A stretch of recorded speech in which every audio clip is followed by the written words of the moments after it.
ప్రస్తుతం జరుగుతున్న Pakistan super league 2026 season సరికొత్త వివాదానికి తెరలేపింది. ఆస్ట్రేలియా దిగ్గజ batter Karachi Kings captain David Warner అదే జట్టు సభ్యుడైన ఇంగ్లాండ్ ఆల్రౌండర్ మొయిన్ అలీతో బహిరంగంగా గొడవకు దిగడం ఇప్పుడు క్రికెట్ వర్గాల్లో హాట్ టాపిక్ గా మారింది.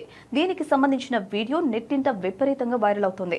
కరాచీ కింగ్స్ రావల్పిండి జట్ల మధ్య జరిగిన మ్యాచ్ ముగిసిన తర్వాత ఈ ఘటన చోటు చేసుకుంది. కరాచీ కింగ్స్ తరఫున ఆడుతున్న డేవిడ్ వార్నర్, మొయిన్ అలీ మధ్య ఏదో విషయంలో విభేదాలు తలెత్తాయి.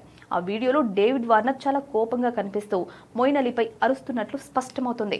పరిస్థితి చేయి దాటిపోతూ ఉండడంతో జట్టులోని ఇతర సభ్యులు వచ్చి వారిద్దరిని విడదీయాల్సి వచ్చింది.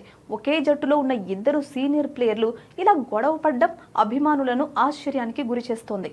అయితే కరాచీ కింగ్స్ ఈ సీజన్లో ఆడిన 3 మ్యాచ్ల్లోనూ విజయం సాధించి 6 పాయింట్లతో పట్టికలో అగ్రస్థానంలో కొనసాగుతుంది. జట్టు విజయపథంలో ఉన్న సమయంలో ఇలాంటి అంతర్గత విభేదాలు బయటపడడం జట్టు యాజమాన్యానికి తలనొప్పిగా మారింది. లాహోర్లోని గడాఫీ స్టేడియంలో రావల్పిండి, కరాచీ కింగ్స్ జట్ల మధ్య జరిగిన మ్యాచ్లో కరాచీ కింగ్స్ టాస్ గెలిచి మొదట బౌలింగ్ ఎంచుకుంది. రావల్పిండి జట్టు నిర్ణీత 20 ఓవర్లలో 6 వికెట్ల నష్టానికి 197 పరుగులు చేసింది. అనంతరం లక్ష్య ఛేదనలో కరాచీ కింగ్స్ 198 పరుగుల భారీ లక్ష్యాన్ని 19.2 ఓవర్లలోనే ఛేదించింది. కెప్టెన్ డేవిడ్ వార్నర్ 50 పరుగులతో రాణించాడు.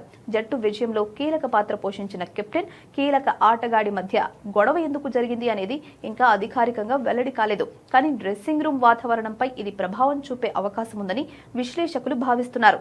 అయితే ఐపీఎల్ వేలంలో అమ్ముడు పోను అని ముందే గ్రహించిన మొయిన్ అలీ ఇక్కడ తన పేరును రిజిస్టర్ చేసుకోకుండా PSLలోకి వెళ్లిన విషయం తెలిసిందే.